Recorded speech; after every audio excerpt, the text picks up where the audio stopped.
ہم نے سورہ مجادلہ کی تلاوت کی۔ مجادلہ کہتے ہیں بحث کرنا، ایک دوسرے سے آپس میں بحث کرنا۔ در حقیقت یہ ایک صحابیہ تھیں جن کے گھر میں کچھ معاملات ہوئے تھے۔ مطلب یہ تھا کہ ان کے شوہر نے ان کو یوں کہہ دیا تھا کہ تو میرے لیے میری ماں کی طرح ہے۔ اس کو زہار کہتے ہیں۔ ایک ہوتی ہے طلاق اور ایک ہے زہار۔ زہار اور طلاق دیکھنے میں سیم ہیں لیکن دونوں کے احکام الگ ہیں۔ میں اکثر یہ کہا کرتا ہوں کہ نوجوان نسل کو بھی یا جو شادی شدہ ہیں ان کو طلاق کے مسائل بھی سیکھ لینا چاہیے، اس لیے کہ ہم داخل ہونے کے راستے تو جان لیے لیکن خارج کس سے ہوتا ہے یہ بھی معلوم ہونا چاہیے۔ مثال کے طور پر کسی جگہ آپ انٹر ہو رہے ہیں تو آپ کو یہ بھی معلوم ہونا چاہیے کہ ایگزٹ کہاں سے ہے۔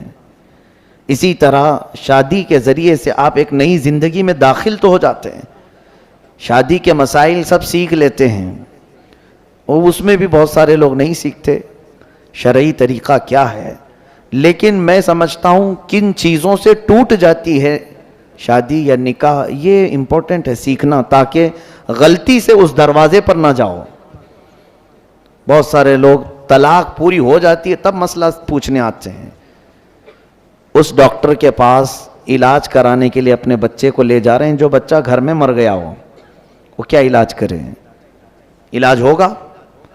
ابھی سانسیں باقی ہیں اور بیمار ہے، تب آپ ہاسپٹل لے جائیں تو پتہ چلتا ہے کہ کچھ علاج ممکن ہے، لیکن یہاں پر گھر میں پوری طلاقیں دے چکے ہوتے ہیں تب پھر مسئلہ پوچھنے آتے ہیں۔ مسئلہ تو آپ کو خود معلوم ہونا چاہیے کہ جب کوئی مرد اپنی عورت کو 3 مرتبہ طلاق کہہ دے تو اس کے لیے وہ حرام ہو جاتی ہے۔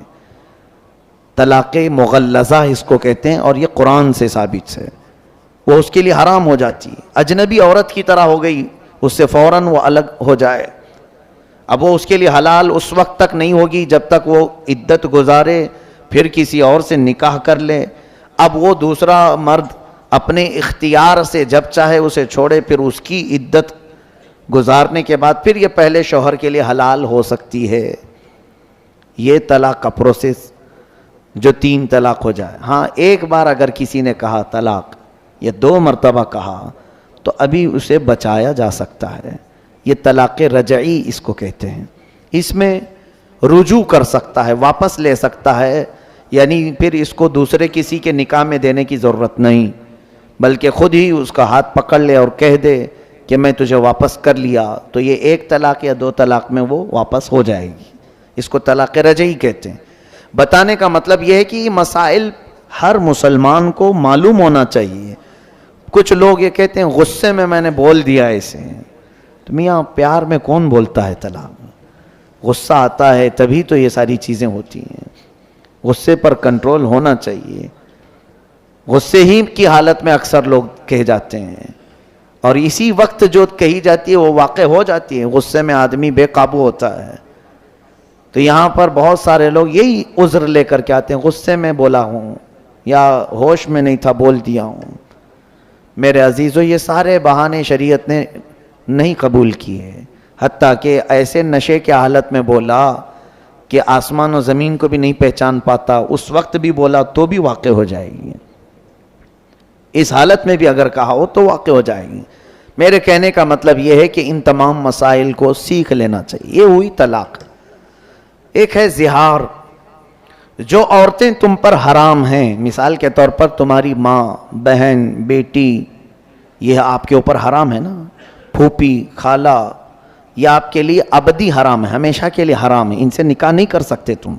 ماں سے کوئی نکاح نہیں کر سکتا، بیٹی سے، سگی بہن سے، یا پھر اپنی پھوپھی سے یا خالہ سے، کبھی بھی وہ زندگی بھر نکاح نہیں کر سکتا۔ ان کو محرمات ابدیہ کہتے ہیں، یعنی ہمیشہ کے لیے یہ عورتیں تم پر حرام ہیں، نکاح کے لیے حرام ہیں۔ اب ان عورتوں کے ذریعے سے آپ نے اپنی بیوی کو مشابہت دے دی، ان کی طرح کہہ دیا، اپنی بیوی کو کہا کہ تو میری پھوپھی کی طرح ہے، تو میری خالہ کی طرح ہے میرے لیے، یا میری بہن کی طرح ہے، یا پھر ایک عضو کو بھی کہہ دیا کہ تیرا پیٹ یا تیری پیٹھ یا کوئی حصہ میری ماں کی طرح ہے تو اس کو کہتے ہیں زہار. وہ عورت تم پر حرام ہو گئی, طلاق نہیں ہوئی لیکن وہ حرام ہو گئی, اب تم اسے چھو نہیں سکو گے. یہ زہار ہے. اس کے مسائل ابھی آئے نہیں تھے. ایک صحابیہ کے ساتھ ایسا ہوا, عمر دراز خاتون تھی, ان کے شوہر بھی صحابی رسول ہیں, دونوں میں کچھ تکرار ہوئی گھر میں, تو شوہر نے کہہ دیا کہ تو میرے لیے ماں کی طرح ہے. تو وہ روتے ہوئے باہر نکلی اور آئی حضور صلی اللہ علیہ وسلم کے پاس کہ آقا اس مسئلے کو بتائیں, اتنی عمر ہو گئی, بڑھاپا آ گیا, اب جا کر میرے شوہر نے مجھے ایسا کہہ دیا, کیا کروں؟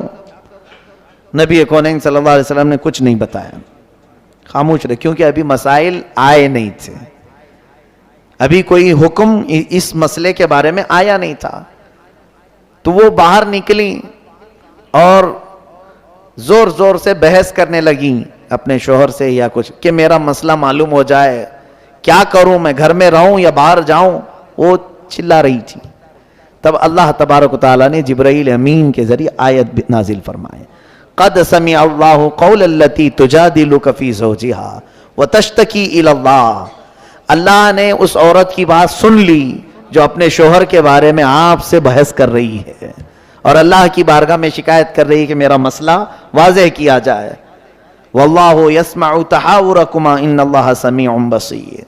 اللہ نے آپ دونوں کی گفتگو کو سن لیا ہے اور اللہ سمیع و بصیر ہے, سنتا بھی ہے, دیکھتا بھی ہے. اب آگے مسائل اللہ نے نازل فرمائے. الذین یظاہرون منکم من نسائہم ما ہن امہاتہم, ما ہن امہاتہم یعنی وہ تمہاری مائیں نہیں ہیں, لیکن اگر تم نے ایسا کہہ دیا تو یہ غلط کیا تم نے, غلط کیا تم نے. اب کیا کرے؟ اللہ تعالیٰ فرماتا ہے والذین یظاہرون من نسائہم ثم یعودون لما قالوا فتحریر رقبۃ من قبل ان یتماسا. ایک غلام کو آزاد کرنا ہوگا جس نے بھی ایسا کہا ہے. غلامی کا زمانہ تو اب ہے نہیں, پہلے غلام ہوتے تھے, ایک غلام آزاد کرو, اب یہ پھر تمہارے لیے حلال ہو جائے گی. نہیں ہے اگر, آگے سنی آیت اور بھی اللہ فرماتا ہے فَمَن لَّمْ يَجِدْ فَصِيَامُ شَهْرَيْنِ مُتَتَابِعَيْنِ مِن قَبْلِ أَن يَتَمَاسَّا. جس کے پاس غلام نہیں ہے تو پھر وہ کنٹینیو 2 مہینے روزے رکھے, تب جا کے وہ تمہیں حلال ہوگی. 2 مہینے مسلسل روزے رکھے, ایک بھی اگر بیچ میں چھوٹ گیا تو پھر اثر 9 رکھے. 60 روزے رکھنا ہوگا.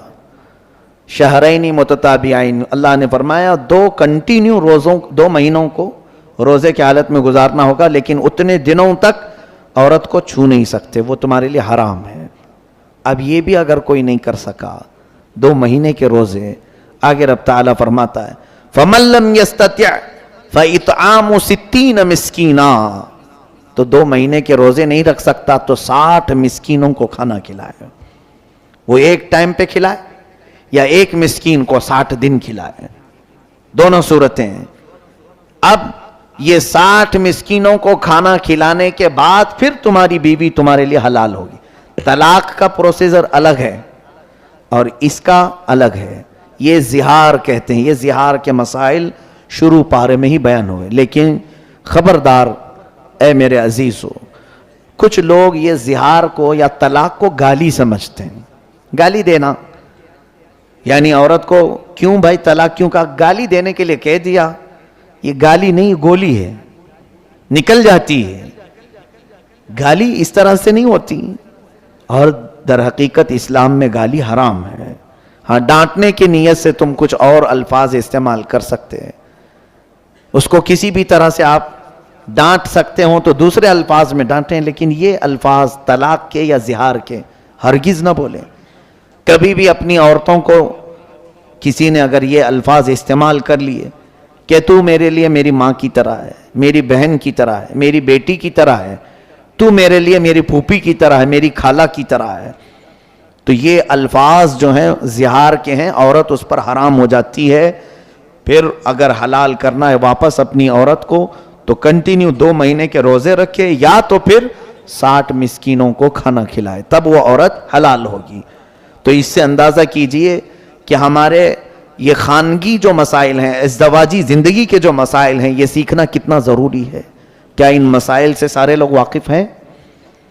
کیا یہ سارے لوگ جانتے ہیں زہار کیا ہوتا ہے؟ کیوں نہیں سیکھے؟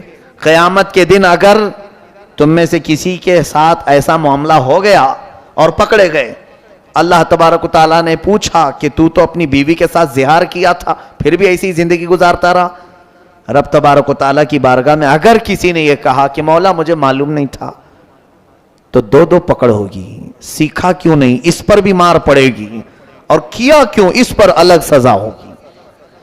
جو انجانے میں گناہ کرتا ہے اس کی 2 سزا ہیں، اور ایک نہ سیکھنے کا، کیونکہ اللہ نے فرمایا کہ تمہارے لیے کیا نبی کا حکم نہیں آیا تھا؟ طلب العلم فریضۃ علی کل مسلم و مسلمہ، ہر مسلمان مرد اور عورت پر اتنا علم سیکھنا فرض ہے جس سے وہ اسلامی زندگی گزار سکے۔ یہ علم تو ہر ایک مسلمان پر فرض تھا، تم نے نہیں سیکھا، یہ غلطی تمہاری ہے۔ تو دو سزائیں ہیں وہاں پر، ایک نہ جاننے کی سزا اور ایک گناہ کرنے کی سزا۔ اسی لیے میرے عزیزوں، ان مسائل کو باریکی کے ساتھ یاد کر لو۔ آج لوگ بڑے بڑے ڈسکشن میں رہتے ہیں، انٹرنیٹ پر مناظرے کرتے رہتے ہیں، اور وہ بھی جس سے ان کا حاصل ہی نہیں، کچھ ضرورت نہیں ہے، ایسی چیزیں پوچھتے رہتے ہیں، تاریخ کی باتیں۔ حضرت موسیٰ علیہ السلام ناشتے میں کیا کھاتے تھے؟ ہاں، حضرت عیسیٰ علیہ السلام کا گھر کیسا تھا؟ حضرت ابراہیم علیہ السلام کس وطن میں رہتے تھے؟ یہ تاریخی انفارمیشن ہے۔ تم یہ پوچھو کہ کون سی چیز میرے لیے حلال ہے اور کون سی چیز میرے لیے حرام ہے۔